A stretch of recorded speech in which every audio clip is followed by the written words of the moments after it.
Tinfoil hat. Oh, what the fuck are you guys even talking about? Global controls will have to be imposed, and a world governing body will be created to enforce them. Welcome to Tinfoil Hat. We go deep, homeboy. Aaron, open your mind. Drink from the fountain of knowledge. There's lizard people everywhere. That's some interdimensional shit. Wake up, Aaron. This is only the beginning. Dude, you just blew my mind. Are you ready to get your mind blown? Good morning, Swarm, and welcome to Tinfoil Hat. You know I am. You know I'm here to. Join me as always, Xavier Guerrero, and on the ones and twos, Jay Nice, Juicy Johnny Woodard. Hola. Yeah. Okay, guys. Real quick before we're very excited about today's episode. We're gonna get in it to win it, okay? Just go to SamTripoli.com. We want you to check out my Indiegogo. It is cooking with gas, everybody. Wow. Just go to ChaosTwins.com. Support my family-friendly entertainment. I'm doing a comic book. We've already hit our first goal. We'd love to hit our second goal. If we get enough funding, we're going to go big with this thing. And listen, I know times are tough. You can't do everything all the time. Even if you listen, we have enough people here. If everyone gave $1, we would blow our numbers out, and we would be able to do the biggest project possible. So anything helps. We'd love to have you help us off. We're trying to get to a point where everyone gets a printed copy. So just go to ChaosTwins.com. That'd be great. And if you want to see me live, just go to SamTripoli.com. I have dates. I'm in Bellflower. Nope, I already did Bellflower. Sorry about that. Comedy Chaos. Oh, damn. Comedy Chaos. Guys, this weekend, we are in Austin. I'm in Austin on the 17th.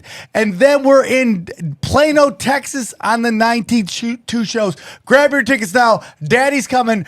Big guns a-blazing, okay? Big guns a-blazing. So that's that. Go to SamTripoli.com for all of your Sam Tripoli needs, the Indiegogo, and my dates. Let's get into it. Very excited to have this next guest on. He's a psychotherapist and an economics journalist. Please welcome Antony Sammeroff. How are you, brother? Yeah, I'm doing, absolutely phenomenally fantastic. Great to be here with you, Sam. I'm looking forward to spending some time with Daddy, who's coming to Austin one of these days soon. So this is we're going to kick around Big Pharma today, I think. All right, I'm very excited, very honored that you are joining us. For our listeners who may not be familiar with you, can you tell us a little bit about yourself and where our listeners can find you? Okay, well, the first thing you want to go do is go to 7pharmamyths.com, 7 myths as in Roman or Greek mythology, and myths.com. The number 7 or spelled out 7. Yeah, thank you so much for saying 7. That. The number 7. So the number 7. And then you'll get a free ebook. Since you need to donate to Sam's fund drive to get this event off the charts, you can get a free ebook. And if you've got a little bit of extra money, you have the option to throw an extra couple of dollars my way when you download it, but there's no need to do it. That has lots of sources that you can beat to death your friends that like to join the Skeptic Society and go, well, actually, mainstream medicine is the only scientific medicine because it's got shed loads of citations from mainstream publications demonstrating how bad the science is in mainstream medicine. Going to their own journals, going to their own organizations, the AMA, the CDC, the FDA, what have you.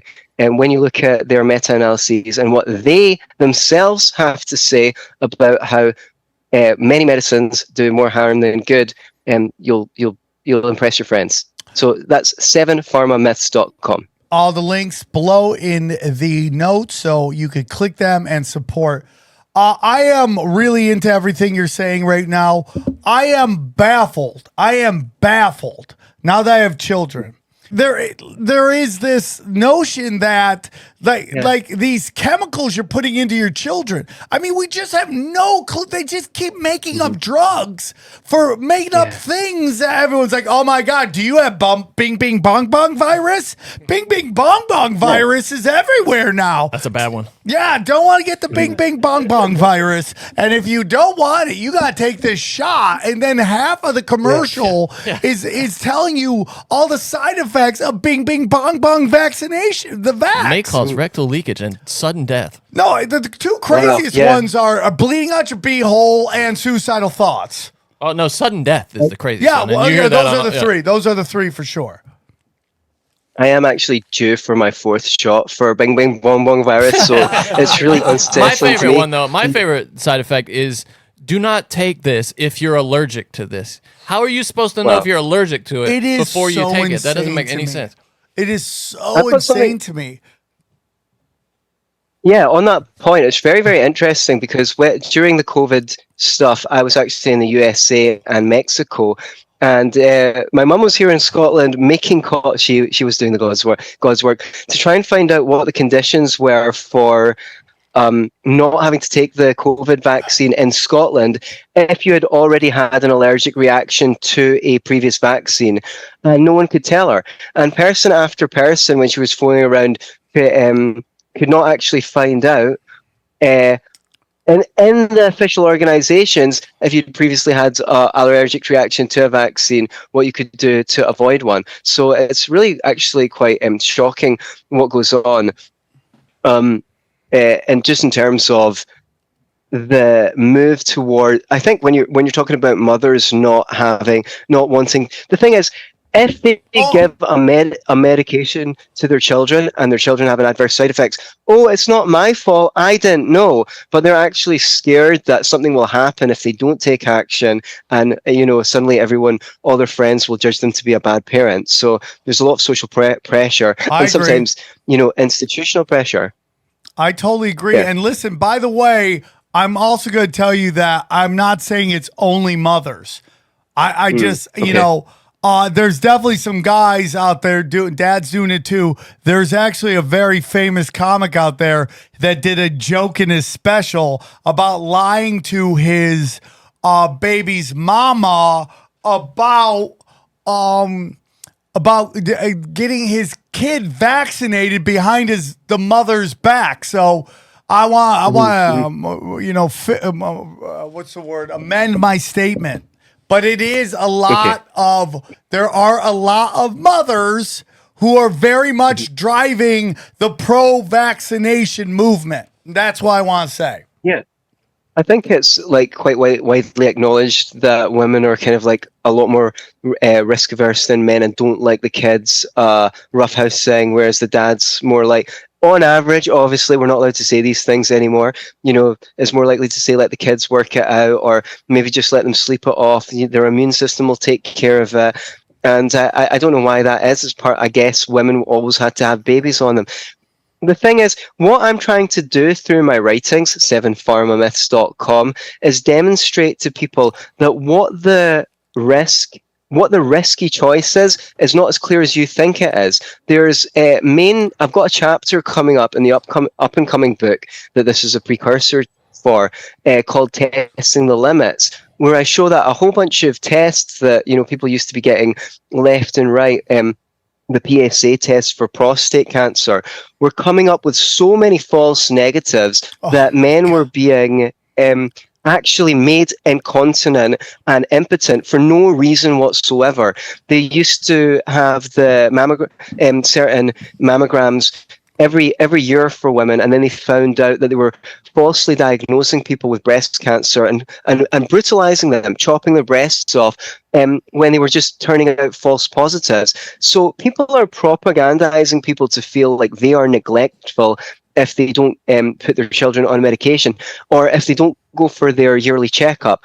The data on the yearly checkup is really, really bad. If you actually look, there's been various, and I cite all this information in my writing, there's been various experiments where they looked, the Oregon gave did a lottery where they gave a bunch of extra citizens Medicaid, or was it Medicare? And they ended up getting more unnecessary treatments, and there was no improvement in their health outcomes. So they just wasted a bunch of money on treatments that weren't even necessary.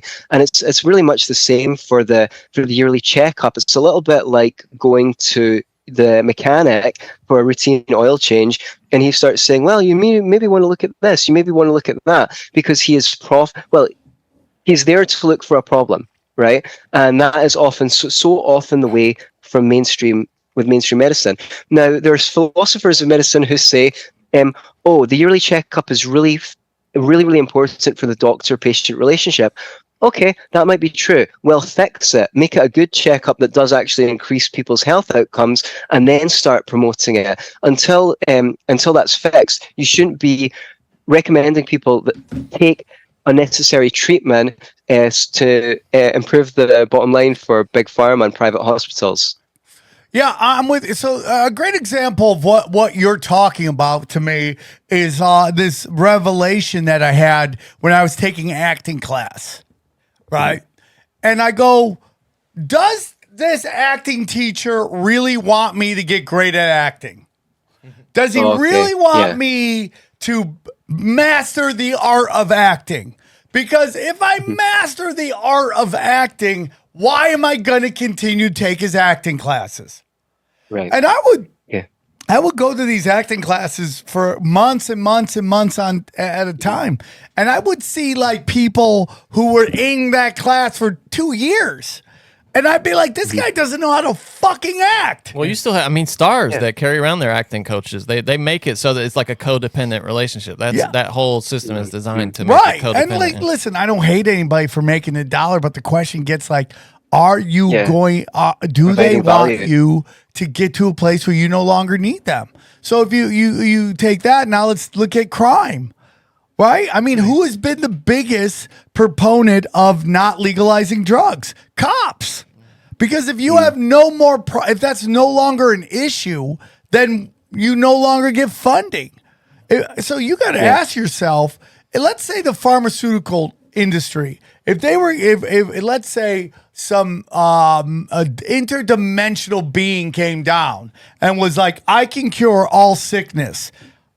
Hey, Pfizer, you want to get on this? We're going to cure all sickness right now. There will never be a need for any kind of treatment again. How many people work in the healthcare industry would actually be cool with that? Well, are you sure we need it all? Like every disease? And that's not against nurses. That's not against anybody. Overpopulation. Right? I mean, like, that's not against anybody. And again, there are doctors out there that are working to wake people up through natural cures. So I'm not judging them. But they're not legally allowed to prescribe anything but medication or surgery. So even if they know about naturopathy, even if they know about nutrition, even if they know about herbal medicine or anything, if they found it out online, even if they know people, even I've spoken to doctors and the patients of doctors who've come in and cured illnesses that they were told were incurable, and their doctors said, well, just keep on doing what you're doing. I can't say anything about it to my patients because I'll lose my license. So I liken it to this. I'm your financial advisor, Sam. Come on in, look at this contract. If your account increases in value, I will make more money. But if it lowers in value, I'll make even more money, just as long as I don't kill you. But don't worry, if you go bankrupt, I'll lose it all. You'd be like, get the hell out of my office.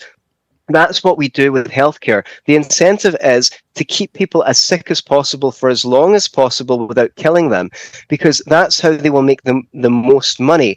Now, I'm not saying that there's tons of people in the healthcare industry that are trying to do that, but economics teaches us that a system will tend to produce the results that the incentives are 100%. Yeah, exactly. So that is the way that the wind is blowing, and over the years, that's the way that the whole industry goes, in the direction of treating chronic illnesses. And we have seen an absolute explosion in chronic illnesses during our lifetimes. So if pharmaceutical medicine is so effective. Why is there more colitis? Why is there more chronic fatigue? Why is there more autism? Why is there more heart disease? Why is there more cancer? There should be less. I mean, we spend $4 trillion a year on healthcare. Surely they should be curing some chronic diseases.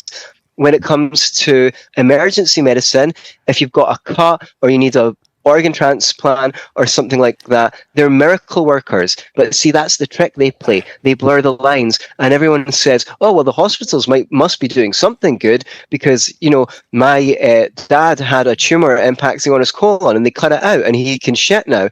Well, yeah, okay, that is emergency medicine. That is not the same as pharmaceutical medicine.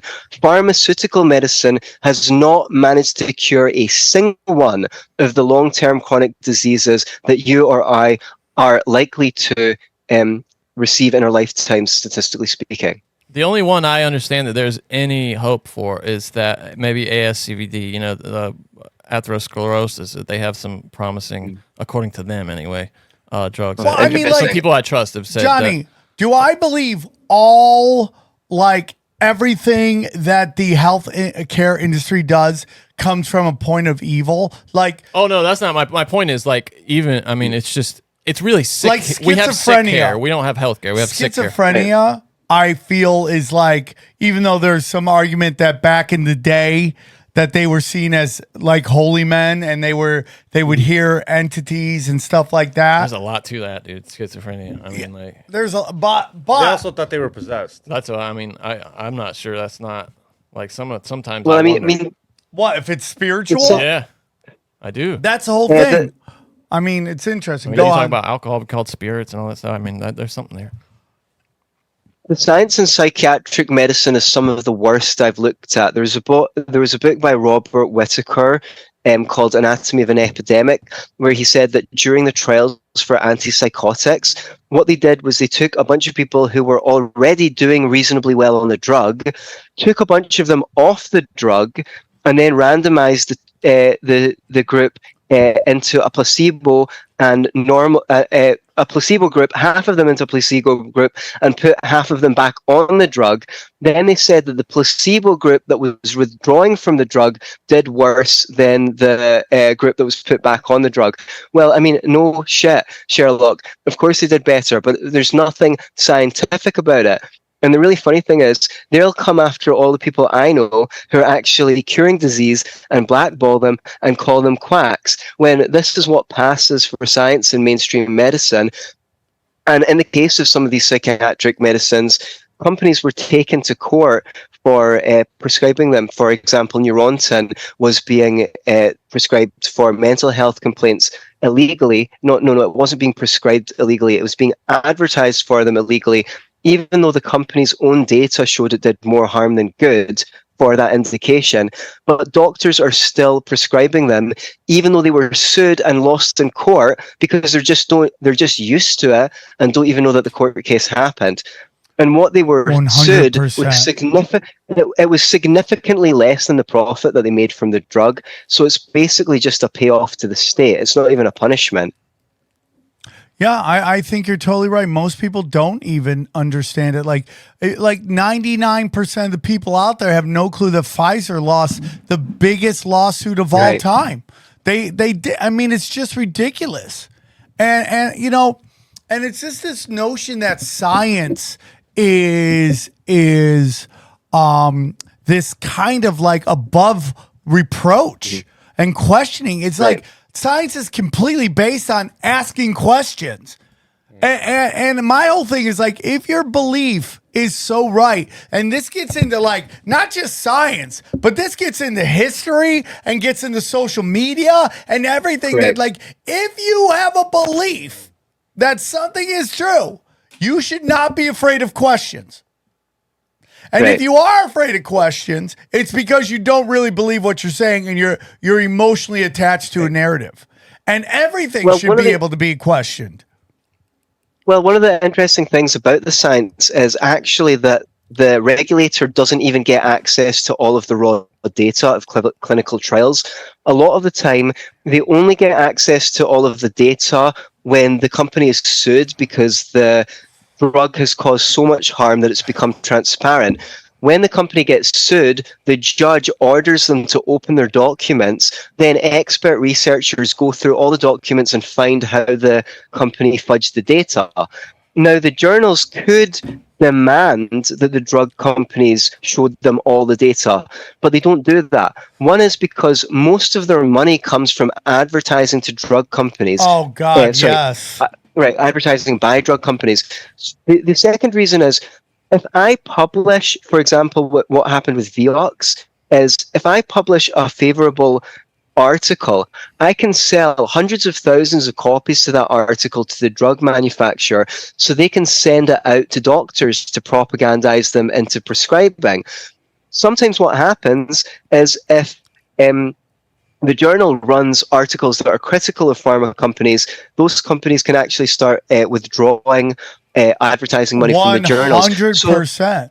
So they're all on one side, and it's not yours, right? And the interesting thing is, I'm here on a conspiracy theory podcast, but I love that stuff. I'm into conspiracy theories, but everything I'm saying is not even a conspiracy theory. It's completely admitted by the mainstream sources, and yet the main audience for the most of the main uptake in shows that I get on are these are shows such as yours. So it's really this should be mainstream information. It's in mainstream publications, but anyone who talks about it loudly is liable to lose their position, be blackballed, or you won't get on a committee that decides.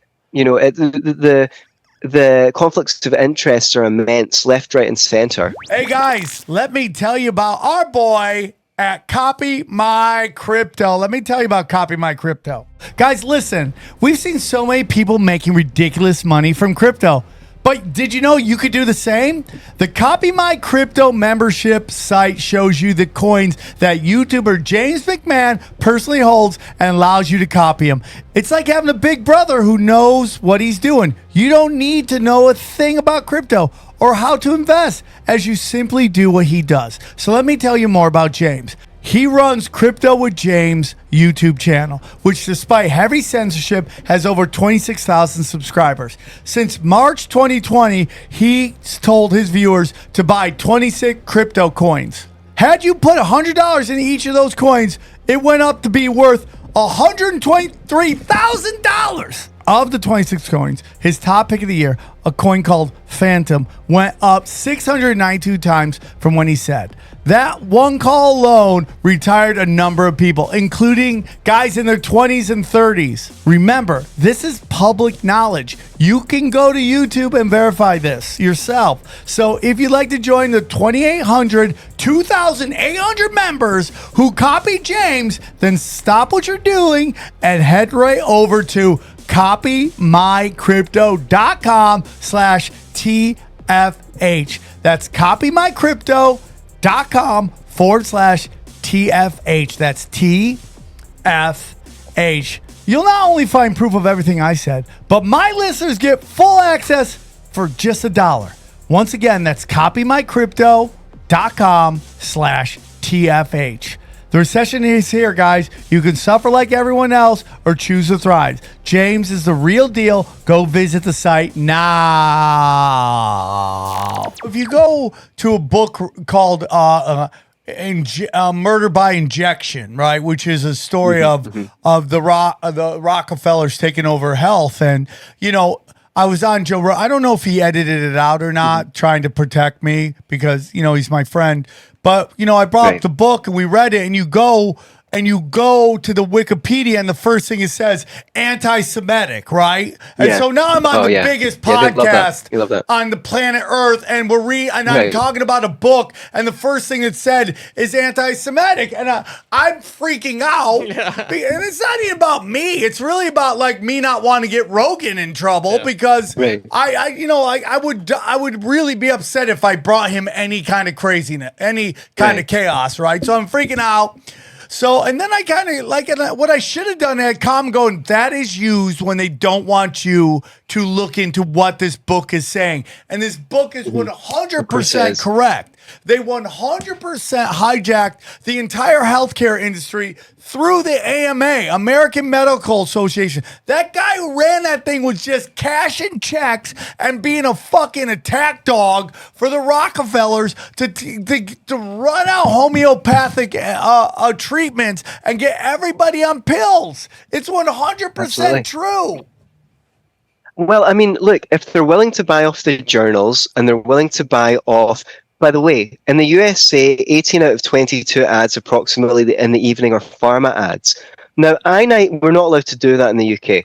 Now, when I was there, I naively thought that they were just advertising drugs. That's not all they're doing. What they're doing is they're buying favorable coverage. In my research, I found that there's drug withdrawals literally every day. The wrong amount of, the wrong dose on the bottle, this, that, and the other. If the media companies wanted to, they could create a big pharma scandal every single day.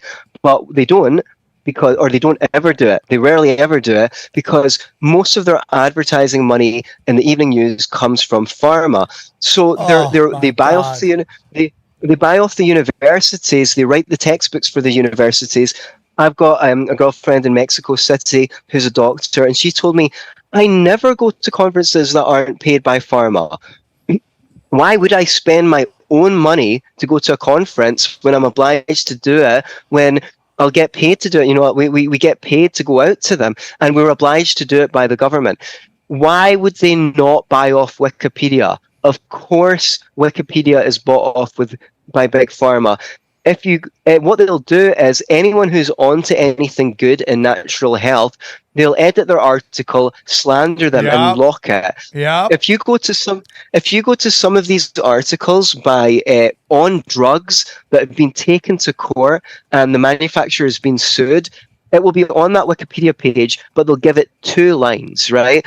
If someone who's in naturopathy once was rude to their cat, they'll have a whole freaking Wikipedia page about their heart, they'll find something to put on there to make them sound like the worst person on earth. They're doing it on purpose.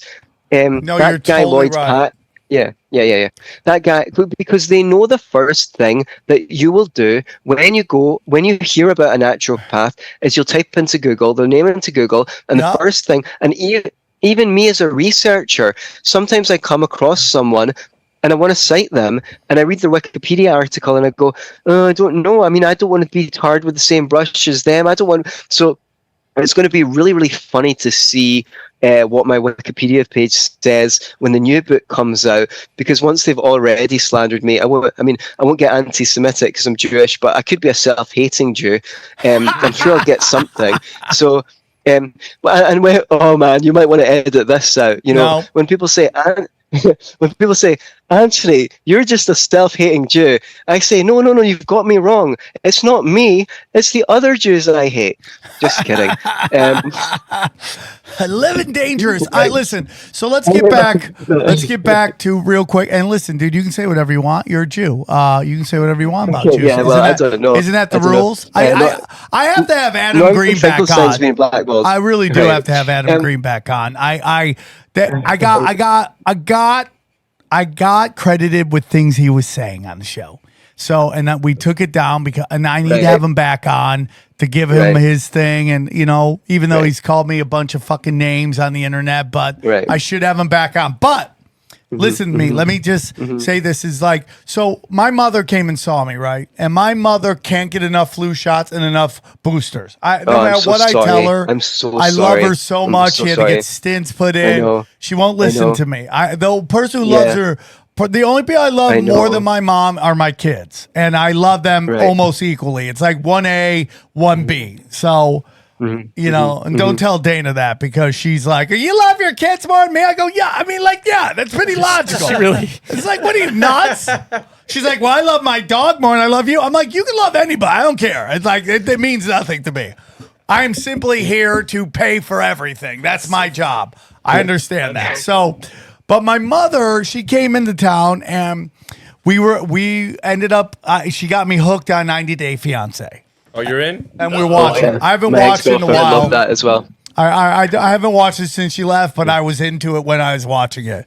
Like the fact that guy loves strippers when his wife is so hot is just insane to me. Oh, I know when you're like watching. she looks like a stripper. What are you doing? Jason loves her, Tebow. He Oh, loves she's that so girl. hot. I just want to save her. So What's the best reality TV show? I think it's Married at 98 First Sight? Fiance right now, Yeah, but okay. It's but so the crazy. point of this whole little riff right now is that I it's like every commercial, because this is geared towards women. It's more women that, even though I got a lot of guy friends that watch Yeah, it, totally. women love this show, and every Right. commercial is a pharmaceutical commercial. I was Yeah, just totally. watching. Do you suffer Totally. from this? Do you suffer from that? Do you suffer from this? Try this. Oh, by the way, you'll blow out your asshole if you take it. But hey, you won't have to worry about this other thing. And that's just what it goes, man. And they are just because women are way more in touch with their bodies than men, because their monthly stuff, they're very in tune. They don't have any problem with doctors. Guys, I hate going to the doctor. I hate it. But women are way more open-minded too, because they have to deal with their bodies really early compared to men. That's just how it goes. And Yeah, no, a lot of this stuff in the food and the air and the water is like messing with their normal biological cycles. So 100%. it's more conspicuous. It's more conspicuous to them. yeah, 100%. 100%. They're totally into that stuff, and it blows my mind. But it's like when you see how bombarded they are constantly with commercials, because they did a study at one point that found that women are involved in 70% of the purchases that are done. Yeah, totally. Men are paying for 90% of it, but women are making 70% of the purchases. And once they learn that study, that changed how people marketed. And they realize that commercials, like if you say Super Bowl, the reason Super Bowl commercials are so funny, and they're really not even that funny, but they're made to make women laugh, because women are there for two things: the commercials and the halftime show. Okay, that's geared towards women.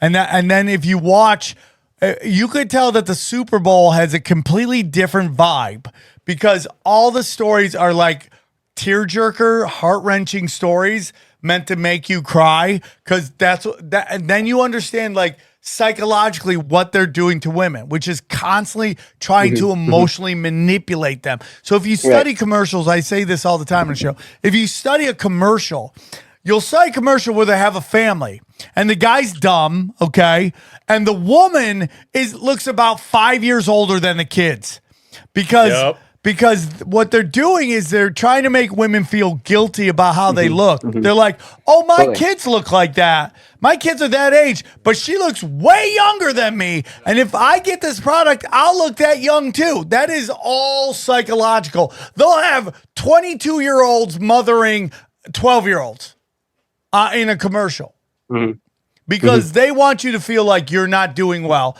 as a mother. That you don't look as good as this mom does. You have to do something. Yep. Oh my God, get this car. You'll look young and cool. Yeah. No, like the commercial reminds me of that is like this one where the family goes on vacation and the dad forgets the binky. So mom looks at him. He's like, "You forgot the binky." So the dad gets in the Volkswagen, drives all the way back, gets the binky, drives back, and then the mom looks at him. He's like, "Well, you forgot the bear now." And it's always the dad's dumb. Like you said, the mom looks super young, and it's all the dad's fault. Yeah. Can't just go buy new. So it goes back to this study I've been talking about in the shows about this Lego study that Lauren Chen came up with. Hey, do you know who Lauren Chen is? She's like that smoke show Asian chick. Lovely. Yeah. She's so hot, and her show is great, and she's just dropping hammers. And she talks about this Lego study where Legos did a study about how boys and girls play with Legos, and they discovered when boys play with Legos, they play as if they're playing with a Batman Lego, they played as Batman fighting crime, yay. But when little girls play with the Legos, they inject themselves into the Lego, meaning it's not Batman, they are Batman, and Batman's going shopping, Batman's driving a car, Batman's got cool clothes, Batman's going dancing. So that's why everything's woke right now. So that's why when you watch, like they think that women so that's why when we study like what they're trying to do with sports, like they're trying to inject women into football. Right? They want a woman to play football. And it goes back to my old joke that women are stupid because they don't realize that football players like hitting women when it's illegal. Imagine what happens when they get a legal shot, what they're going to do. Right? So I mean, it's so stupid. But because women watch, that's why women aren't into football like men are. Now, there are women into football. That doesn't mean like there's no Sarah Tianas or that there's that one chick who did Big Ten football. And now she's on what's that guy that used to do? Anyways, he has his own show now on YouTube, and she's killing it. There are women into sports. It's just not as much, but. The study that ESPN thinks women will watch SportsCenter if they just keep putting women in there. And they don't understand that women don't give a fuck about sports and they're going to destroy their own brand. There's this show called Welcome to Wrexham that it's Rob McElhenney from Always Sunny and Ryan Reynolds. They bought this soccer team over, you know about it, in Wales. And the first season of it was all about the soccer. It was great, dude. It was about this soccer team struggle to get to, to win the title. Yeah. The second season of this show has been unwatchable. Yeah. Every other episode is about they did 2 episodes about the women's soccer team, which is not even, it's like so unprofessional a league that it's like, and then every other episode is a human interest. The whole episode is a human interest thing. Not they've had episodes, not one mention of the soccer team, just about like people in the community. They run it into the ground. I mean, like look at what was the big show that was on Hulu forever or Apple TV about soccer?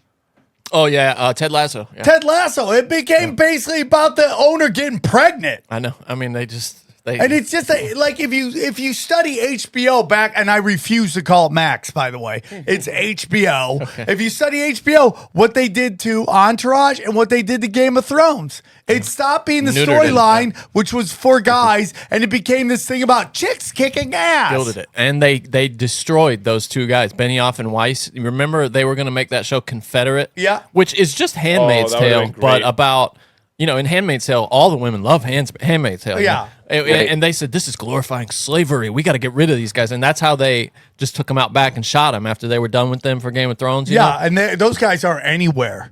No, that's what they did. They were supposed to make a Star Wars movie, but like and then they just got destroyed. They've done no other projects. Because of that, though, that Confederate thing. Because they destroyed that brand so badly. And I think they were made to do that, though, because those guys loved Lord of the Rings. I mean, they went to George R.R. Martin and were like pitching him over months, begging him to let them make the show for HBO, and they finally, he finally was convinced. Right, and then people got into their ear and was like, "Hey, man, we need to make this woman centric." Too much nudity, dude. Too much sex. Yeah, dude, they had European porn stars getting railed in this thing, and then all of a sudden it's like, do you love me? It's like nobody women. They'll destroy everything, and like Lauren Chan was talking about that. But back to the pharmaceutical stuff.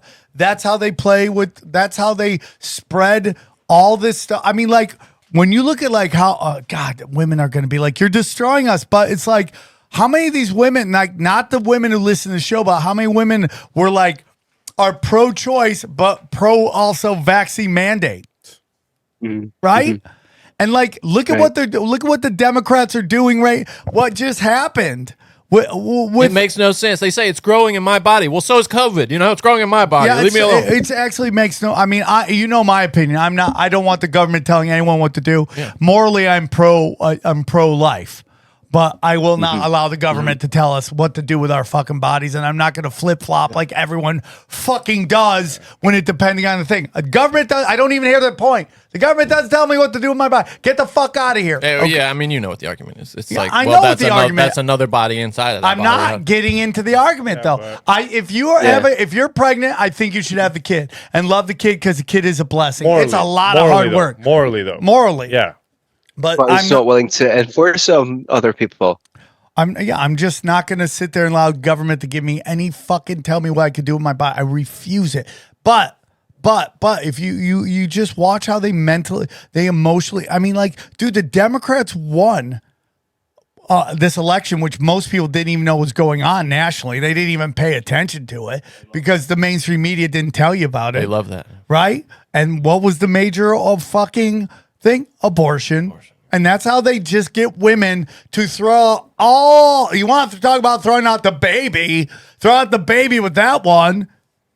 And they just get them to vote on that. And that's how they keep it going. And that's why the Democrats never wanted to make it a constitutional thing, because they wanted that talking point to always be something they could use to get women to the voting thing, voting booths, to vote for them. Once that's settled, the Democrats are fucked. They're fucked. And I know why, but if the Republicans know that, why not just? Because I know, because I know it's morally. Because the Republicans use that as well as a reason, to get galvanized. Well, I mean, the thing is, as long as people are talking about abortion and gun control, they can continue to spend $4 trillion a year on healthcare. When if America had a healthcare system similar to the one in Singapore, they'd only be spending $1 trillion on healthcare. So they don't want people to talk about stuff like that. They don't want people to talk about the huge amounts of corporate welfare that are going from both the Democrats and the Republicans to corporations. They can basically agree on everything that the people who are really in power want, and just keep people arguing about abortion and gun control for the rest of eternity. And they'll keep on doing that. They'll just come and rob your house while you're arguing on Facebook about whether or not a fetus becomes a human at 60 days or 90 days. And that's what they're doing. And so I kind of agree that these issues are kind of distractions. Yeah, and they've chosen these irreconcilable issues, like Israel and Palestine. Right. Exactly. Is it a life? There's a few topics that people just freaking lose their mind when it comes to. One is abortion, one is Israel Palestine, one is vaccination, and what did I say? Immigration. And I don't really know why it is that people can't, or abortion. Like, I don't know why people people can't say, well, why do you believe that? What's your argument for it? Like, let's like take it apart a little bit and see if that works. But it's like people are just completely incapable of having a reasonable conversation on these topics. Yeah, I don't know why. As an outsider, maybe you can tell me why the American people care so freaking much about Israel. Why do they love Israel so much? Because they have been sold that it is basically it's been wrapped in it's an enigma wrapped in a religious story that the Americans have to care about that because a Christian story of this is how Jesus is going to return, one, and then we're sold on this bill of goods that one, they're our greatest ally, which please tell me how that works. They do nothing for us except get us in no, trouble. Not only do they do nothing for us, but they and even though the story of 9/11 I think is a giant bullshit story, they are involved in that. The USS Liberty. They also were involved in Kennedy's assassination, and they sell our secrets everywhere. And again, I don't hate Jews. We care about Israel. Israel only cares about Israel. Israel has, as far as they're concerned. This is how Netanyahu is like the BLM person who knows they could say the most racist shit and never really get in trouble. Oh yeah. Right? The things he says in video that nobody cares about. And then but they're our greatest ally. It's like they're not our greatest ally. They are, I think, and Johnny and I have a disagreement on this, but I think they're our 51st state. That they are. I don't think it even matters what they are. That we treat them like that. So I mean, and it's just like these religious Zionists these Christian Zionists who just like are just so wanting Jesus to come back. And I'm a Christian, but it's like they are just sold a bill of goods.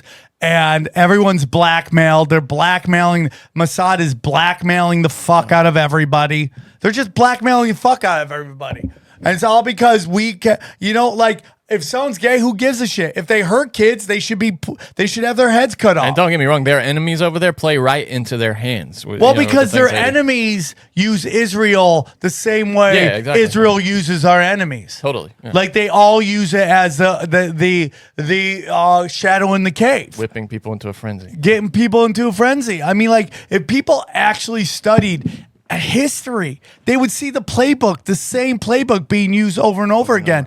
And when you have people who went to that rave, and like, I'm gonna get a lot of shit from people who went to the rave going, the IDF was just shooting everybody, and that the actual Israeli media is talking about the IDF freaked out so badly they were losing control of the situation. They just started shelling any Israeli home that they thought Hamas might be in. So the story about the people dying is not real. Just like Pearl Harbor wasn't real. Just like 9/11 wasn't real. Oh, so you don't think any of it was real? What? Like any of the Hamas attack was real? Is that what you're saying? Well, I'm not saying. I mean, like, dude, when now the story's going around that the Hamas leader's worth $5 billion. Guess what happens if let's say that story's real? Yeah. Guess what? Right. You got bosses, and they tell you fire some rockets. Right now, at this time, at this moment. Guys, it's getting cold out. It's starting to get cold, which means it's Bone Fest time. Let me tell you about Blue Chew. Blue Chew is a unique online service that delivers the same active ingredients as Viagra, Cialis, and Levitra, but in a chewable tablets at a fraction of the cost, okay? You can take them anytime, day or night, so you can plan ahead or whenever an opportunity arises, because when she says it's go time, you better go and take no time, okay? You can take them anytime, anywhere. The process is simple. Sign up at BlueChew.com, consult one of their licensed medical providers, and once you're approved, you receive your prescription within days. The best part, it's all done online, so there's no visits to the doctor's office, no awkward conversations, no waiting in line at the pharmacy. Blue Chew tablets are made in the USA,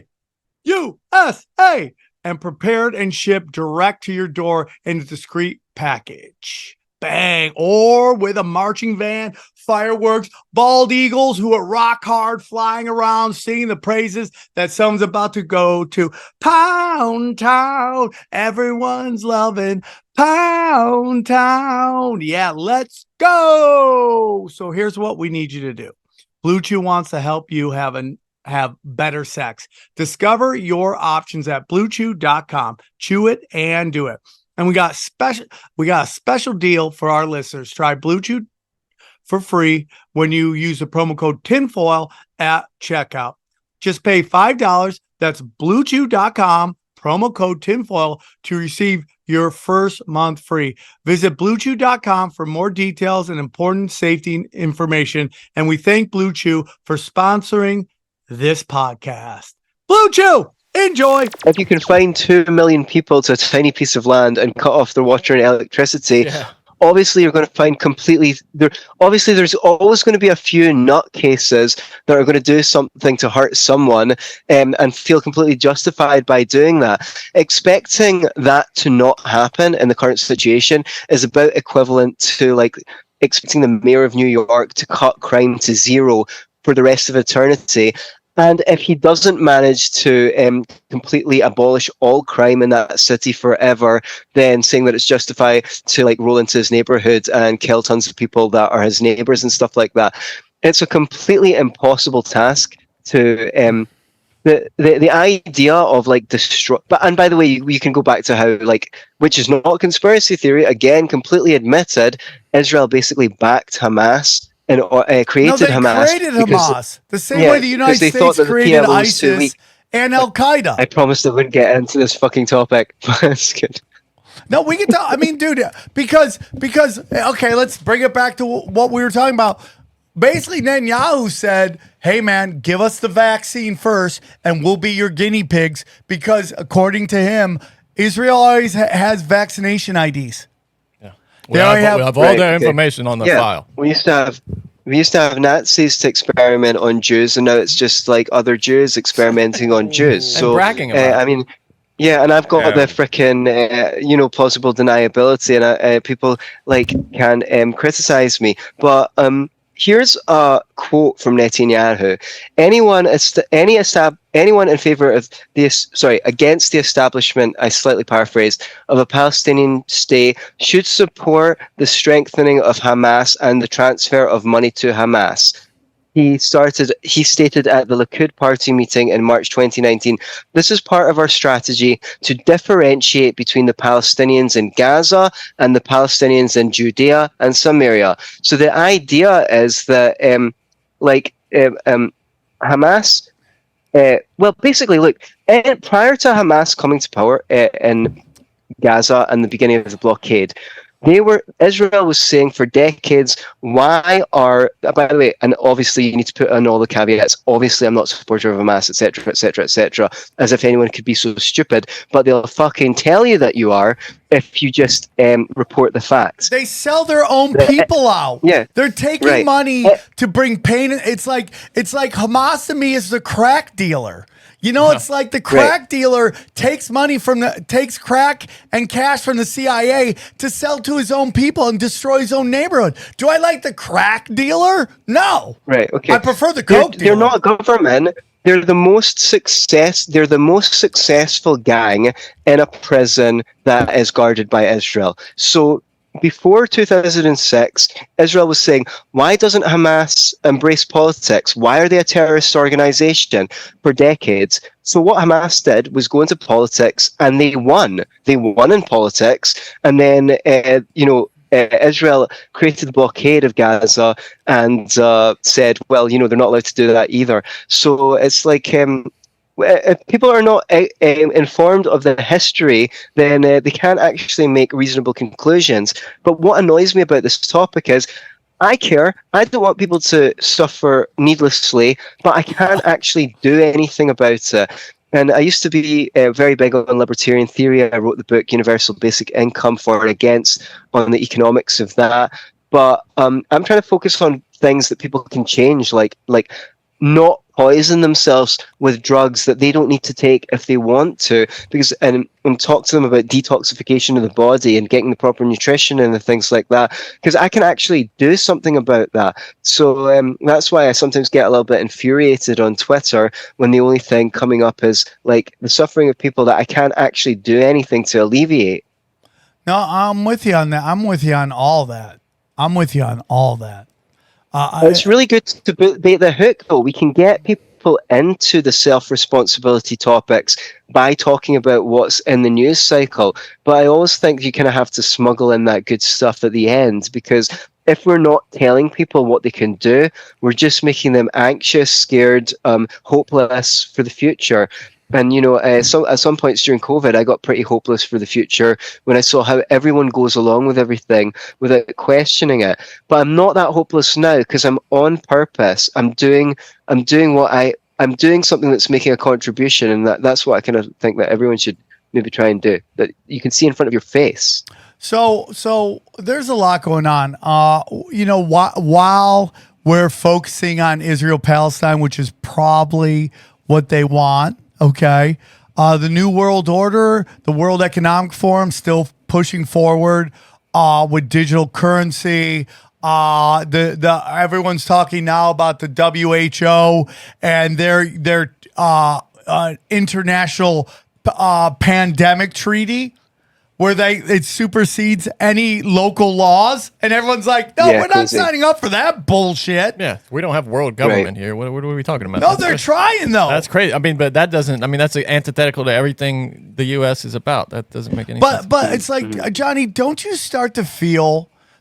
really start to feel that we are starting to, we are in a place where we have taxation without representation? Like the whole thing that they rioted about for the War of Independence. Well, dude, that would an income tax, a national income tax, would blow their fucking minds. Like, we're the frog in the pot, starting to realizing it's getting hot. We're starting to realize that, and I think people. Again, I want to tell you all this. You need to understand how it all works. Your tax money isn't going to fund jack shit. Some of it is. Yeah, well, think about it, though, dude. Before the national income tax, which I think was like early 1900s, we still managed to put a military out. You know what I mean? We still managed to have all these social programs that we had back then. Your taxpayer money is going to pay off the interest on the money printed by the fucking centralized bank. And they don't want you knowing that is what's happening. Yeah. Okay? Or you'll stop paying your interest on the tax money you owe. Yeah, and then there's all the money that people have to pay on student loans for these like bullshit degrees, and you can't get a physiotherapist for less than $125. Who knows? Something like what we pay here, more than what we pay here is your copay, and then the same again is being paid by the insurance company. So I mean, none of this is necessary. It's just all going to the banks, and the same is true with healthcare spending. I have come across so many treatments that their own journals say do not work and are not that effective.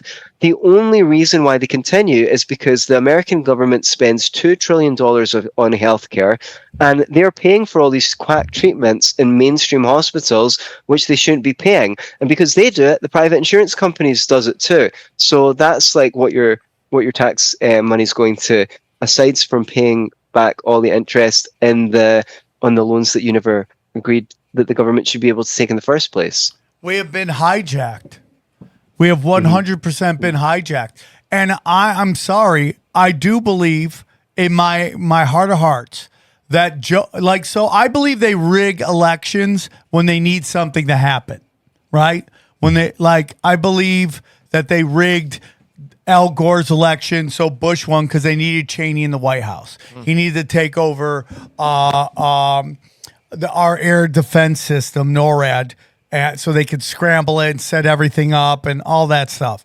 So I believe that they really, really needed Joe Biden in because they wanted to FUBAR everything. They wanted to FUBAR all of it. Okay, so what would Trump have done? Or if Trump was president, where would we be right now? I mean, I think would there be a little less demoralization? Trump seemed to be a little less war happy, a tiny bit.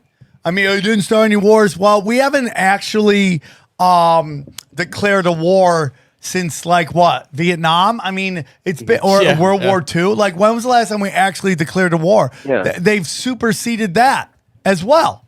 They just call it like it was World War II.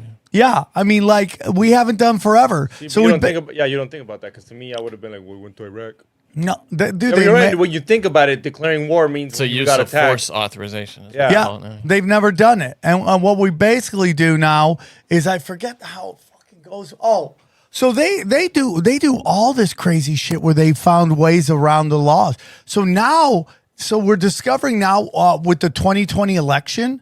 And then we'll get back to pharmaceuticals and basic income. But anything in the 2020 election, the CIA and the government wanted to basically censor the entire thing. So what they do is Stanford created a private entity which his whole job was to work with Twitter and Facebook into censoring stuff that the U.S. government gave them money to do it, so that the U.S. government could go, oh, we weren't censoring, even though they still were doing it. But they wanted another entity to go in there and basically go censor this person. So they were censoring facts, links, and jokes.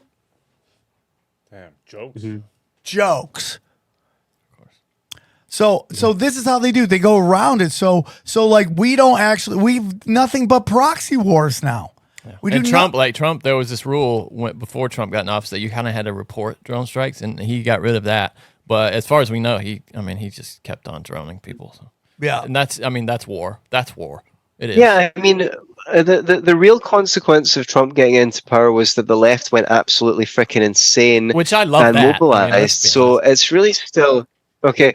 Well, I mean, it was really good seeing him own the libs, but I'm not really sure that the consequences of that were good for the culture, because, I mean, it just basically put wokeism on steroids. So it's really, the jury is out if that was like a good thing for us. I mean, it's really a case of whether you want to win the battle or win the war. Like, I feel like everything that They are not stupid. Whatever happens, they will know how to weaponize it in order to improve their agenda. They've, once my brother asked our uncle to help him write a letter or conduct some business, and our uncle was a lawyer, and he says, what you've got to do is write a flow chart, and have a bunch of questions, and whatever the person says to the question, yes or no, lead it to another question, and whatever they answer yes, no to a list of questions, the ultimate result of them answering it will be the result that you want. So start with your result and work back to questions you need to ask to get that result. And that's what they're doing. Whoever wins the election, they will have some way or another of weaponizing that. Because look, people only care what's in the news. When Ukraine was in the news, they were talking about that. Now Palestine's in the news, they're talking about that. When it was COVID, they were talking about that. No one's talking about Yemen. Why? Because it's not in the news. There's millions of stories every day. Someone is deciding what's going to be in the news cycle, and they can focus on something that's going to give people the particular reaction they want, and that's what's going to be all over your Twitter feed for the next 3 months. So they've got some kind of... so, I don't know. Whoever you vote for, John McCain always gets in at the end of the day. Yeah, I'm with you on that. I mean, Nikki Haley is so unlikable. It's like, but man, they're trying to push her, and she's just so unlikable. But I mean, you're totally right, man. And like Jason Rouse's brother came on Only Conspiracies or Conspiracy Nows when I did at the Comedy Store, and he was like, you know what? I like when the president is hated. I think it's good. People pay attention more. And like, when Joe Biden got in, he wasn't as hated as Trump, but now he is, and we're just calling him out on all this bullshit. And now that they just told me that the U.S. just bombed Syria. So like now it's not even now they don't even care what we say or how we do it. And that to me is so fucking dangerous. Like we have taxation without representation. We have to stop this, dude. We have to stop it. It's so crazy. And like nobody is going to jail for what just came out about Pfizer. The Pfizer put out another vaccine than what they actually got approved for. Think about how evil that is. And nobody cares. It is so nobody gives a fuck. How's that possible? Just so much information being blasted at you. It's impossible to keep up with all of it. They're drowning us in info. Even somebody who cares enough just doesn't have enough bandwidth. Working a full-time job, and then having family to take care of, and you're supposed to keep up with all this shit, man. Did you hear what Elon Musk said on Rogan? And I'm suspect of him, but he goes, most people died from ventilators than COVID. I go, well, I actually think that's a lie too. I think most people died from remdesivir. They gave everybody remdesivir, which was a fucking murder drug. It was a murderous drug. Yeah. Do you know anything about it?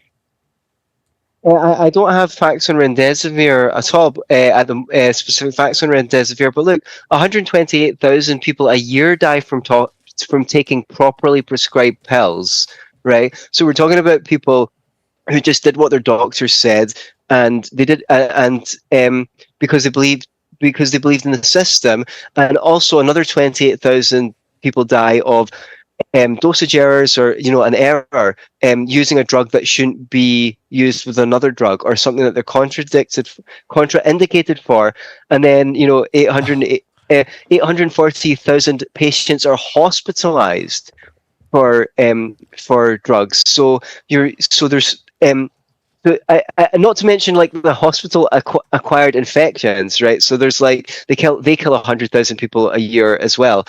But the thing is, there's no incentive to stop them, because even though it's relatively simple and they could do it with certain protocols, they actually made significantly more money. Something like in one study, the hospital made $45,000 more off patients who acquired an infection in the hospital than those that didn't.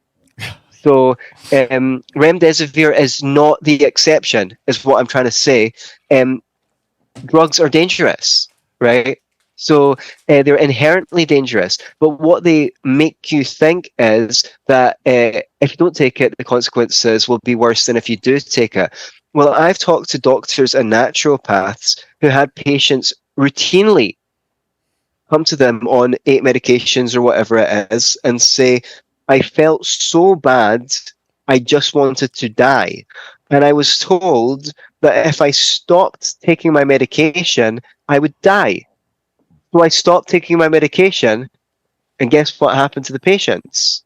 They started to get better. Oh, so that is my belief on what happened with Magic Johnson. That he got off of AZT or he never took it at all. And that's why he's fat. And, well, we can get into what I believe AIDS is and all that stuff. I am not a virus guy at all. I'm a terrain theorist. Right. I don't believe in viruses. I think that, again, that's part of the Rockefeller push to get us on pharmaceuticals. Okay. And that when you have these viruses, it's actually your body, your immune system's. I mean, like, dude, what happened was all these gay guys did a shit ton of drugs. They did speed, they did poppers, and they went and got tested, and their immune system was fucking bankrupt. And they're like, oh, we found no white blood cells counts because you were up for days banging drugs. And so we're going to tell you have AIDS. And now we're going to put you on this drug, AZT, and we're going to kill you because you're taking a cancer drug forever. Right, and the AZT drug was so poisonous that they discontinued it as a cancer treatment, but they gave it to patients with AIDS. Now, I don't really cover the no virus thing because my main thing is going to the official sources and seeing what they admit. I mean, you can find it in official sources, the instances of polio, and I can't find an official source that says there's no virus. When one comes out, I'll definitely freaking be reported on it. That doesn't mean that it's not true. When you look at what the official sources say, they feel, look, I've got this from the American Academy of Pediatrics. Vaccination does not account for the impressive declines in mortality witnessed in the 20th century. But in fact, that nearly 90% of the decline in infectious diseases mortality among US children occurred before 1940. What was 1940? That was long before most antibiotics and vaccines were invented. So, virus or no virus, the fact is their poisonous drugs were not responsible for the decline in diseases that are attributed to them by most people. And this is freely admitted.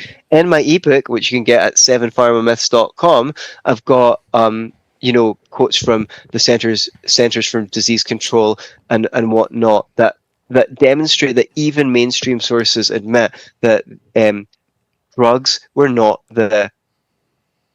living longer, healthier lives because of drugs. In fact, since I can't remember the year, 2013, 2014 maybe, life expectancy has been declining. And even when we were living longer, up until then, people were getting sicker and sicker and sicker. Can I ask you now, in the official sources, they don't say that people are living longer, but do they say that those diseases have been successfully diminished because of vaccine use? I can't go into those particular studies that were cited. I don't have them in front of me at the moment. They would probably say that vaccination helped later. Help with what? Most of these diseases were on their way out. I'm just saying, don't blame me. It's the American Academy of Pediatrics. Their own journal says this. So the American Academy of Pediatrics are very pro-vaccination. So if they admit it, then don't call me a crazy anti-vaxxer. Take it up with them and ask them why they're saying that. I totally agree. And it's just like people go nuts and you actually tell them, when I start feeling sick, this is what I bang out: zinc, vitamin C, vitamin D, and this black seed oil that hot black chicks like. Okay, that's what I bang out, and it makes me feel. By the next day, I'm feeling better. I get I love fasting, drinking only water. I'm like, for juice cleanses, I love to get out the juicer and do that. I don't love it, but I do it anyway. I've benefited greatly from fasting inducing detox protocols. Broken cell wall chlorella in high doses before bed will absorb various toxins and heavy metals. Spirulina has tons of nutrients in it and minerals and things like that we need. There's lots of things that people look. If we had a saying, right, here's a quote from the British Medical Journal. Unfortunately, in the balance between benefits and risks, it is an uncomfortable truth that most drugs do not work in most patients. That's their own mainstream sources admitting it. What? Which is, yeah, okay. So, and there was a drug manufacturer. I don't have the quote here. Dude, you gotta send me that link to that. Please send me the link to that. Sure, please. No problem whatsoever. That is crazy. I'd be more than happy to do that. I've got a whole list of links like that. So if you want, I've got a whole list of quotes like that. So, I mean, I can read some of them to you at the moment. If you give me a second, if we had a rational medical system, the first thing they do is see if there's anything in your body that's poisoning you and try to get it out. The second thing is, like if you were building a house, you need wood, you need cement, you need rocks. Why don't they check to see if your body needs anything to function healthily and make sure that you put that in? These would be the first two things they would do if they were trying to make you healthy. If you're depressed, you don't have a Prozac deficiency. If you're, there's no such thing as any drug deficiency. Your statin, your high cholesterol is not caused by a statin deficiency. So unless they're checking if you've got the nutrition that you need in your body, there's nothing in, ibuprofen that makes healthy tissues. So the only thing that they should really be putting in your body to start off with is things that it needs to make healthy tissues. If you make healthy cells, you'll make healthy tissues. If you make healthy tissues, you'll make healthy organs. If you make healthy organs, you'll make a healthy body. It's that science. That's logic. It's not terrain theory. It's terrain science. Terrainscience.com. It's not terrain theory. It's terrain science. It's the science of how the body works, of how health works. I've got a bunch of these quotes. The editors of the New England Journal... Is that a real website, terrainscience.com? Terrain Science. Yeah, terrainscience.com. How do you spell terrain? That is a real website. Terrain, like terrain theory. Terrain, and science, like trust the science. Oh, I'm so excited. Ooh, let's check it out. Look it up. Yeah, look at that. Come on. So, yeah, I should shout out that site more often. Yeah, dude, I gotta include this in your shit. This is your website? No, well, I mean, Victoria Quinn runs it, but they're kind enough to post my articles as well as other people's. You can get Victoria Quinn on the on the podcast if that's interesting to you. Let's go, bro. Let's go. She's all about it. I'm in, dude. A terrain theory to the day I die, son. Johnny doesn't believe in it. Well, but I'm curious now. What's in the journals about? Because a big point of contention is the isolation of the virus. I'm curious what's in the literature about that with respect to COVID. I have not investigated that question. I recommend getting an expert on that question on it. I'm kind of like more going to just like pharmaceutical medicine in general. I've got so many editors of medical journals that basically quit saying that journals have developed into information and laundering operations for the pharmaceutical industry. Richard Smith, who's the editor of the British Medical Journal, said, "Major medical journals are just an extension of the marketing department of major drug companies." Dr. Marcia Engel, editor of the New England Journal of Medicine, wrote, "It is simply no longer possible to believe much of the clinical research that is published or rely on the judgment of trusted physicians or authoritative medical guidelines. I take no pleasure in this conclusion, which I reached slowly and reluctantly over my 2 decades as an editor at the England Journal of Medicine," the New England Journal of Medicine, that is. This is a really good one. Deputy editor of the Journal of the American Medical Association. There seems to be no study too fragmented, no hypothesis too trivial, no literature citation too biased or too egotistical, no design too warped, no methodology too bungled, no presentation of results too inaccurate, too obscure and too contradictory, no analysis too self-serving, no argument too circular, no conclusions too trifling or too unjustified, and no grammar and syntax too offensive for a paper to end up in print. These are editors of the most major medical journals. Dr. Alan Rosas, the worldwide vice president of genetics at GlaxoSmithKline, went public in 2003 saying that the vast majority of drugs, more than 90%, only work in 30 or 50% of people. So I've got you quotes after quotes. Oh my God. It's just unbelievable. Does that have to do? Does that have to do in any way with the whole CVS pull certain cold medicines from shelves? I don't know if you heard about that. That they deemed to not be useful at all, but yet everybody bought them for cold medicine, and now they're just. Yeah, I think it was. That's just one of many. Yeah, that's just one of many.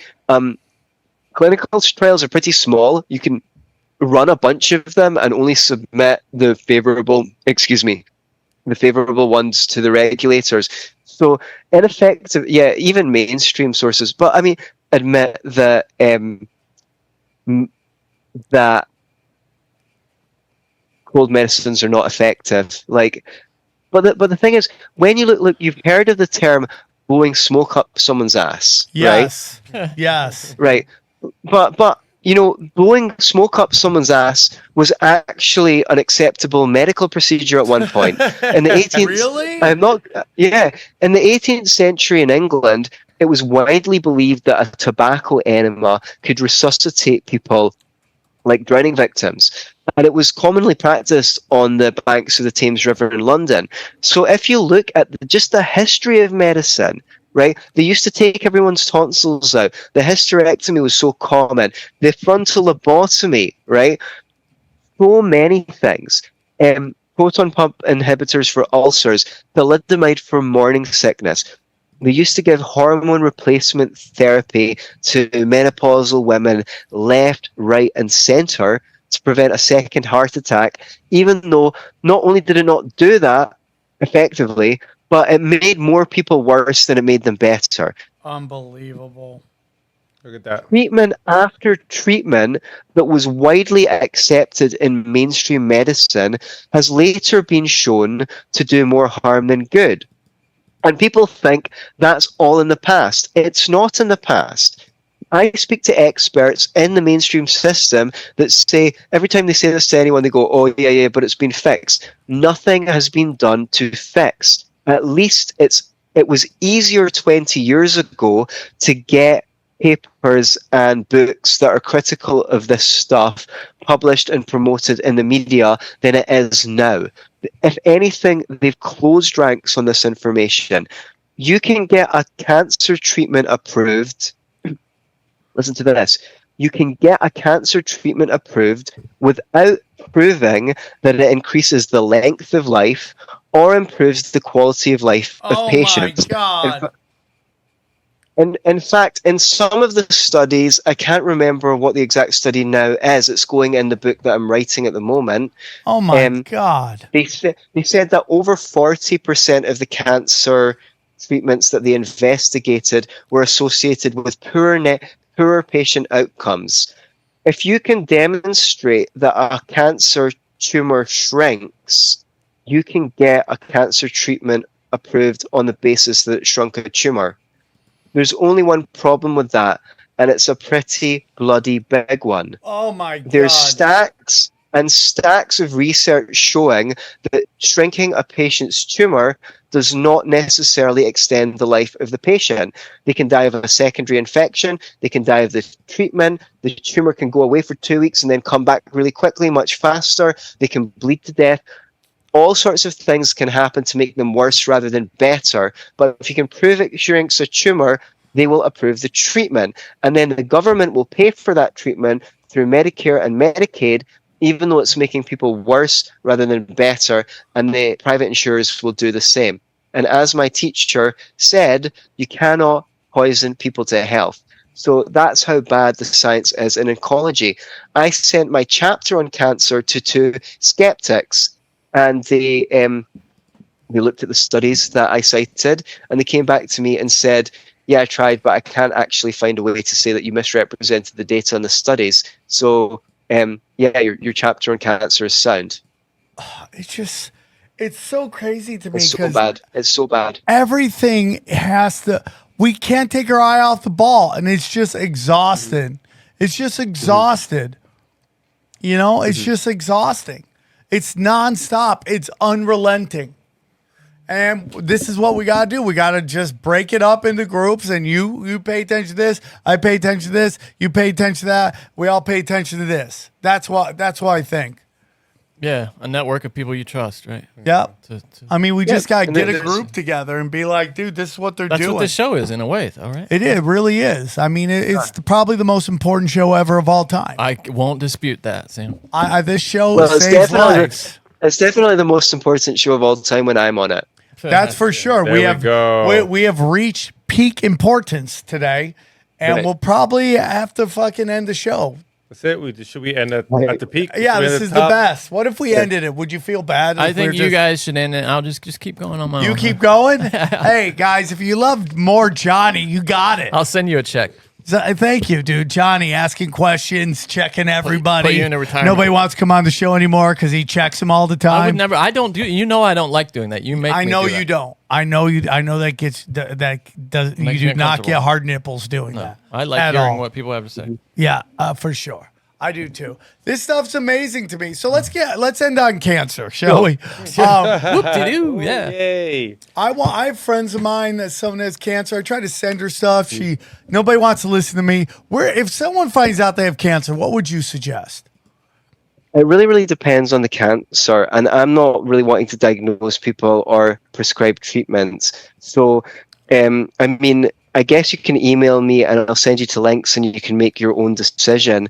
But I really wouldn't kind of be comfortable at giving advice out left, right, and centre, especially not general advice. I know one expert, Dr. Lisa Isaacs, who does very customized diets and protocols for people with cancer. And in her presentation, she talks about many patients who had late-stage cancer and reversed it. Obviously, the Gerson set therapy, which is like the juicing and the coffee enemas and the pancreatic enzymes and all that stuff, works for some people. That kind of like very plant-based diet, but it's very cooling and it doesn't work for everyone. And then other people actually respond, which is challenging to me because I came very much from the kind of plant-based world. Depending on your body, other people respond better to a different diet that has animal products in it. So it really depends on your personal cancer, particular cancer. It depends on your body. Some cancers, like prostate cancer, if it's slow growing, they usually are, you can actually live with for the rest of your life. When they look at dead bodies, there was way more instances of cancers like that and dead bodies than were ever reported to any doctor, and they just never came up in scans. So some are relatively benign and you can actually live with them. But there's no one size fits all advice when it comes to cancer. So I wouldn't like to give general advice. Respect. Stop eating processed food. That's one thing. That's the biggest thing. Help. We gotta stop it's eating. so hard, isn't it? It is so hard, bro. It's so hard. It is. It drives me nuts. It's also, you hear, I mean, it seems like so much of the reason, one reason at least, that cancer is rampant is because people are only treated once they're sick. You know, people aren't There's no preventive Yeah, medicine. You know, prevention there's is no better than health. cure. Yeah, there's way more money in it, though, right? There's way more money in curing or attempting to cure things and slowly keeping people alive. But Chemo can run $250,000, why or more? Why the hell would they want to cure cancer when they've got this poison that they're very, very, very good at predicting how long people have got to live? Because see, if you instead of saying you've got 3 months to live, the doctor should say we'll kill you in 3 months when you get cancer. Yeah, That's what they'd say if they were being honest. A lot of people just die of the treatment. Of course, their death certificate says that they died of cancer, and that allows them to manipulate the cancer figures and make it look like they're curing people when they rarely ever do. And that's according to their own data.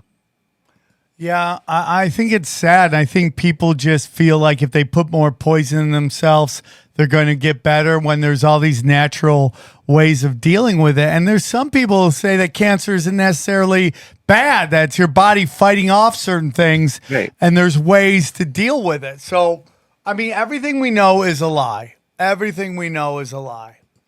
Well, in naturopathy, we say that the tumor is not the cancer. The tumor is just like the most conspicuous part of the cancer. You know, some people think it's like a landfill site. Your body's being intelligent. It's going, look, we're going to create a landfill site and put all the crap in your body here to keep it away from the organs. And then the doctors in their infinite wisdom come along with a biopsy and poke it with a needle. And that's just like if someone came and dropped a bomb on a landfill site and all the trash from all the cities like blew out all over the countryside. And then your blood takes that trash all over your body, and a few months later the doctors will tell you, oh, I'm really sorry, your cancer is metastasized. Even though we removed the tumor, it's back. Well, no SHIT. You pop the Thank tumor. you for not swearing. And you yes. Thanks. I try and fucking avoid it.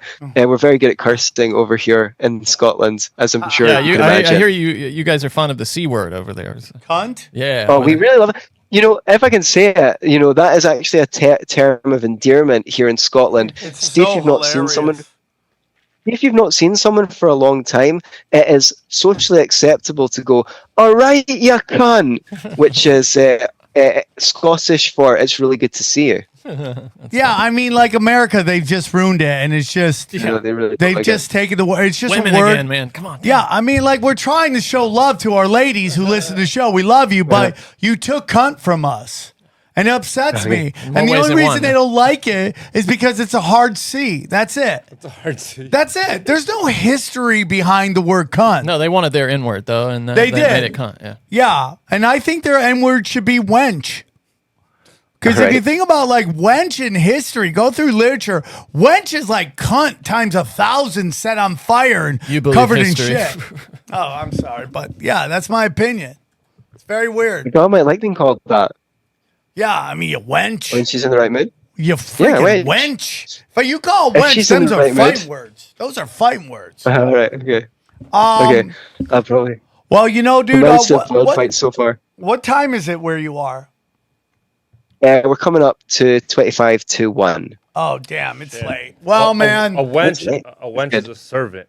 Yeah, female yeah, serve servant. me Yeah, you a wench. sandwich, biatch. Yeah, it must really suck to work in Sunbury if you're a feminist, because all day guys come in and say, make me a sandwich. Dude, do you think there's a lot of sandwich artists are feminists? Make me a I'm just sandwich, saying that it biatch. could be a thing. All right, well, if we haven't lost all of our female listeners, we love you very much. All four of the regular female. Oh, by the way, female listener Maddie told me to give her a call out on the show. So there you go. You reminded me, Maddie. Thank you so much for listening. Who's Maddie to you? Madeline. She's a Facebook associate friend of mine. Oh, very, she's not a lady caller? Admirable. Any guest No, who good ever friend. wants to use this show to get laid, please do it. Please shout out to all them bitches, okay? Shout out to all the ladies. Yeah, great. I hear that the Scottish accent is very popular in America, and I enjoyed my tour of America for that reason. Oh, dude, did you just go on an ass tapping tour, just going around, just saying, talking super Scottish? The ass tapping was a byproduct of the tour. Okay. Being like being one of the only males in the libertarian movement that does not speak like this, and actually everything that any woman says, it was a distinct advantage at libertarian events. I found. Respect your game. Funny. Dude. I'm from Scotland County in North Carolina because it was founded by Highland Scots, and we have exchange program. We have exchange programs with Scottish guys, and when they would come over for high school, they just crush they it. would They slay. crush. Yeah, they would They slay. would Johnny, crush. did you ask them for their? Oh no, Well, that's I went the other way. I went to Scotland and stayed for. How summer. was yeah, it? It was good. It was good. Ah, the that's American good. accent doesn't quite have the same You don't power. get. but You don't have a as little. much. It's a little, but it's not quite the same. No. Oh, that's some bullshit. like when We're I was a losing on the kid- exchange. Well, there was a lot of like, "Hey, man, you sound like a cowboy." You know. You said, "Oh, really?" Right. It was so funny when I went to Australia. They were like, "Your accent's so thick." I'm like, "Your accent's so thick." That's just how it works. Isn't it? Right. So It's crazy. like when I was a kid, I used to set Tetris to level 1 because I can't stand losing. So I mean, that sounds like the strategy for game around here. Like go where your accent will give you the most mileage, Or your dollar. and help yeah. you build. That's so All right, crazy. okay. It's like those old guys that go to Thailand or whatever and just come Yeah. back with a wife. It's like shooting fish in a barrel. Yeah, it's just too easy. You're like, you can come here and have a real life where you have rights. Well, dude, But there's this girl do you on really 90 feel Day. like That's you're- fine. Do you feel like it's any accomplishment if you go to like Thailand or the Philippines? Like you see when you pull someone, you like to kind of get the feeling like there's something about me that they like, and like I did such a good job of being like this charismatic character that they thought, wow, yeah, like he's kind of heroic. I kind of like him. I should probably take the deck. But I mean, that's just. Do you get that feeling of satisfaction if you go to one of these countries like the Philippines? I doubt it. There's this couple on 90 Day. and- Hold on. I really have. How old I really are you, have dude? ruined all my credibility. How old are you? I'm 37. You're 37. coming You're up. still young, and you got that that young energy, dude. Wait till you're Yeah. 50, bro. Yeah. You're just gonna take anything you can get, man. I'll take an easy W wow, any day. shocking. I'll take an easy W any There's day. this couple on Right. 90 Day, and they show them just slaving away trying to establish this store, which is like a glorified lemonade stand, like walking miles to go pick up supplies for it and stuff. And then she's like, "Yeah, we made about 1,000 or whatever the currency is," and you're like, "Oh, how much is that?" We make about $1 a day, something like. And I'm like, "Oh God, no wonder." It's Isn't like that crazy? just come over there with a $100 bill, and you could literally get anything you want. Yeah. Yeah. Like you're just sitting there going, $1. Who wants it? Why did we do Big Pharma when we could have just done a whole show about pulling all over the world? Yeah, that sounds I'm down. like I'm down. way more compelling listening. We're just running off the final few ladies right now. Yeah, I mean, ladies, please don't leave us. We love you. Men are jerks too. Please put that We're early. being ironic. We don't really mean it. We're making fun of people who are misogynistic on well-known podcasts. we're playing a character. That's who we're playing. We're playing a. Isn't that what Tucker said when he was talking about shit about Trump or whatever? Yeah, we're playing a character. Guys, love you all very much. One more time, tell them where they can find you. Okay, I probably should have mentioned this. You did mention in my bio that I'm a psychotherapist, and I've been working online even before COVID. I was 80% online because I'm a bit of a digital nomad. So mostly with people in the liberty movement who kind of want to broaden their horizons and achieve more with their life or are going through some hard times. So one thing you can do is go to beyourselfandloveit.com and book a call with me, depending on when it is. I'll see if I can get you in the diary and find out if we're a fit for each other. The other thing is, I do insist that you go to 7pharmamyths.com, number 7, pharmamyths.com, and get my free ebook. Although you can also throw me a few dollars if you want. There is an option to do that. Yeah, exactly. And I like that because it takes a lot of time to write and it's not exactly a hobby that pays, but it's very fulfilling. So make it even more fulfilling. Thank you so much for having me in the show. And I'd love to come back when the bigger Big Pharma book comes out that people can buy. Yeah, we'll make it happen, dude. I love these conversations and we'll make it happen. Guys, check out all the links below. We appreciate you again, Anthony, coming on. Guys, check out chaostwins.com. Help join the Chaos Army of Chaos. Help us reach our goals. We really do appreciate anything helps. $1, bunch of dollars, whatever. Check out SamTripoli.com for all my dates. I'm adding dates as we're going. And for anybody who really wants it, he has a price where you will be a main character in the comic book series, and that's pretty badass. I just gotta throw that out there. Or you could join the show. Apparently, you can go join us on my show. Rockfin exclusive content if you come on. Trust me, he's got a lot of nice tiers. There's a lot of nice tiers. You want me to interview you? We'll go deep on power bottom lizard people. Wow, that's also, see me live. Yeah. Bang Bang Pow. Go to SamTripoli.com and hey, hang out for a little breakdown of our affiliates and some of the highlights from my other shows. Enjoy the highlights. Here's a clip from the latest Broken Sim. Here we go. Cenk is polling in the Democratic presidential primaries at 0%. Elected the new king of France.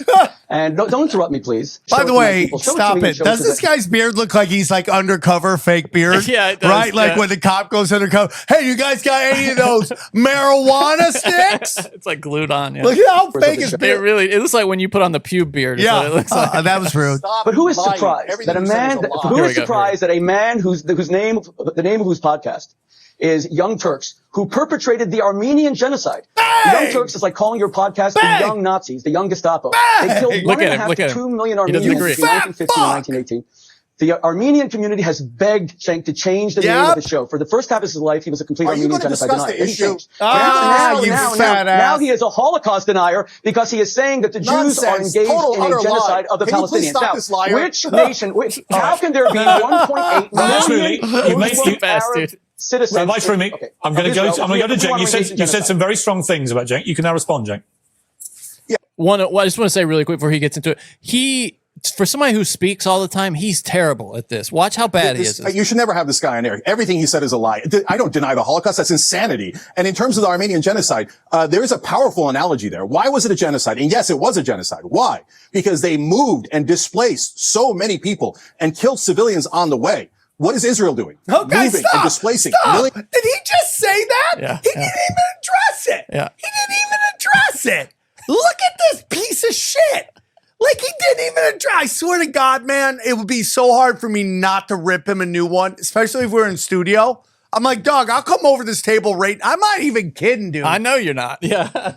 Like, listen what he does. He doesn't even address that his name is named after. His show's named after that. He just totally dismisses it and moves into what's going on in Gaza, which I agree with him on. Yeah.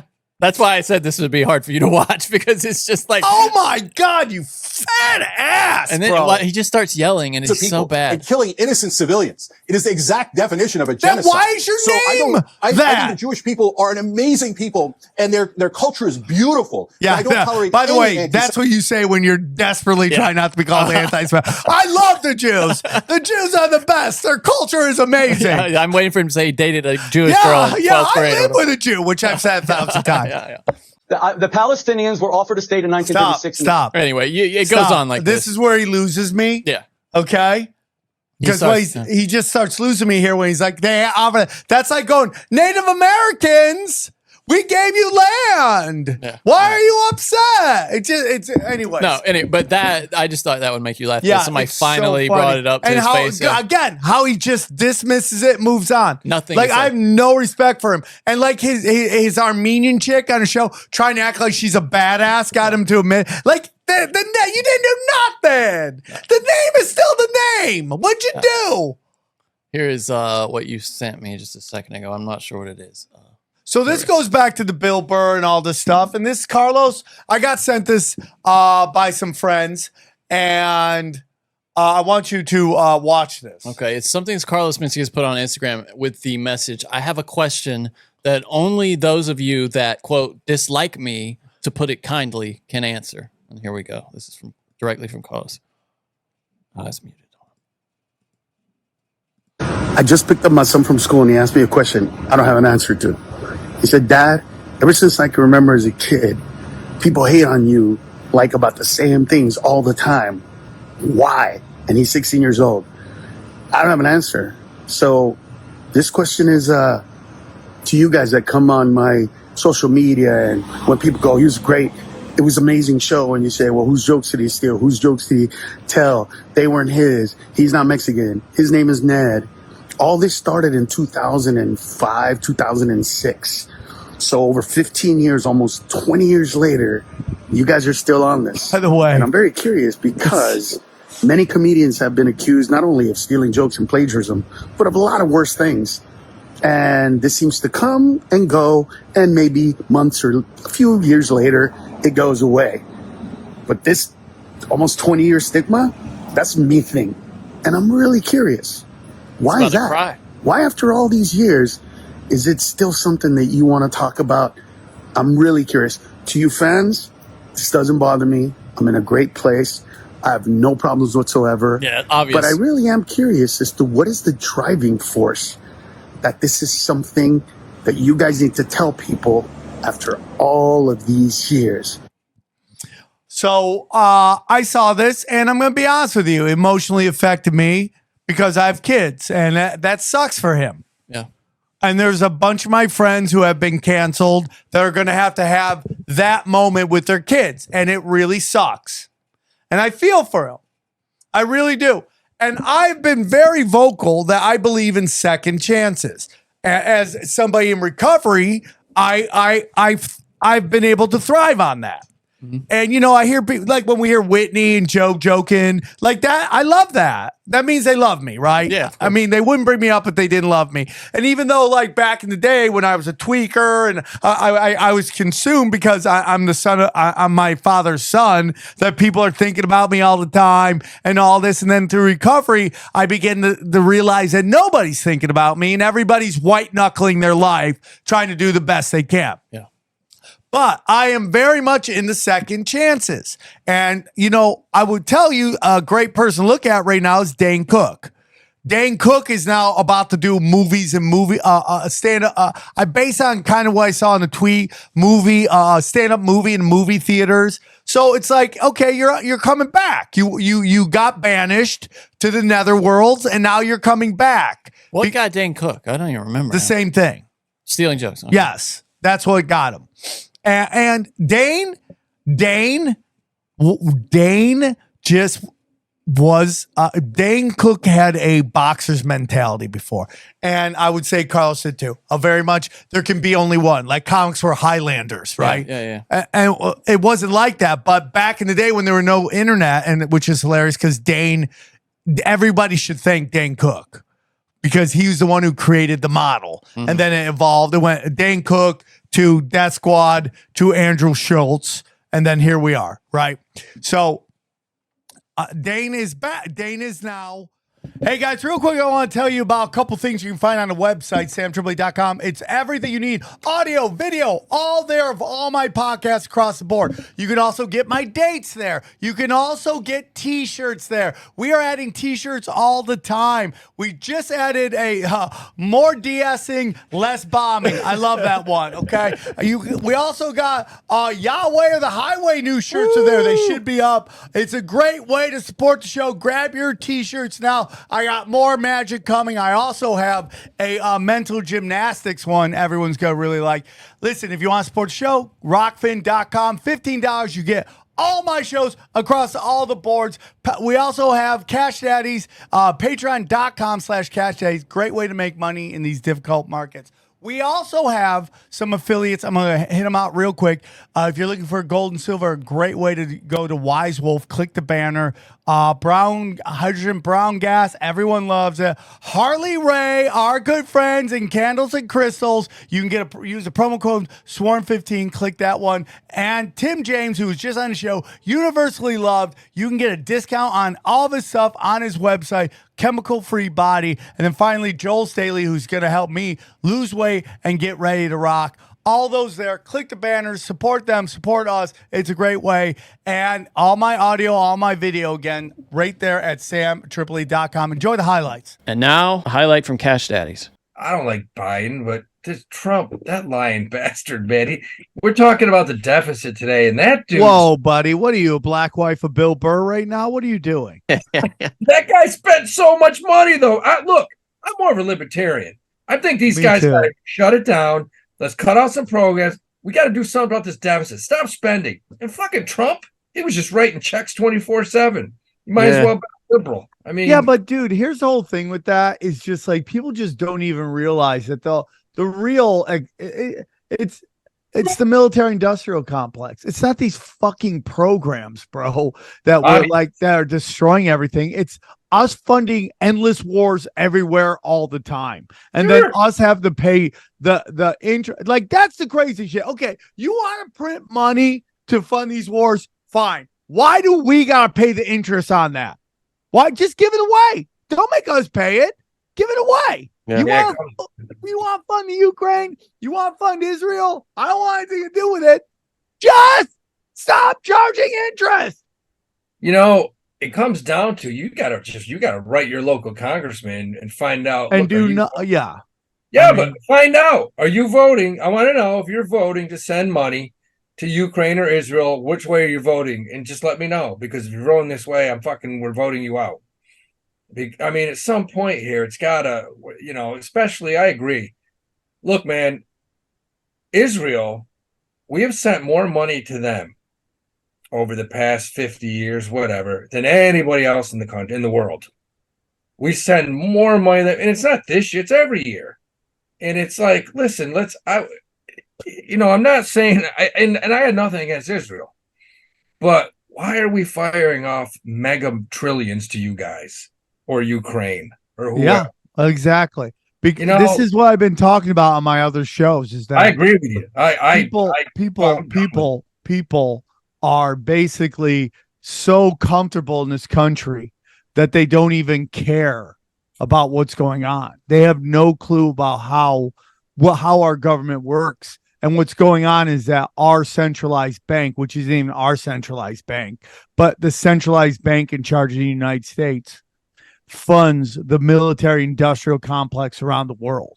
And that's why they give us all this stuff. That's why I honestly believe if there is ever attack on the United States, it will be a sign that the power that has been running the world for the last couple hundred years, ever since maybe the 1500s, is no longer really the power anymore, because they will always keep this area, this thing, nice and comfortable. They'll slowly start to diminish our standard of living and all that stuff. Not enough for us to get upset, but just enough to raise our anxiety.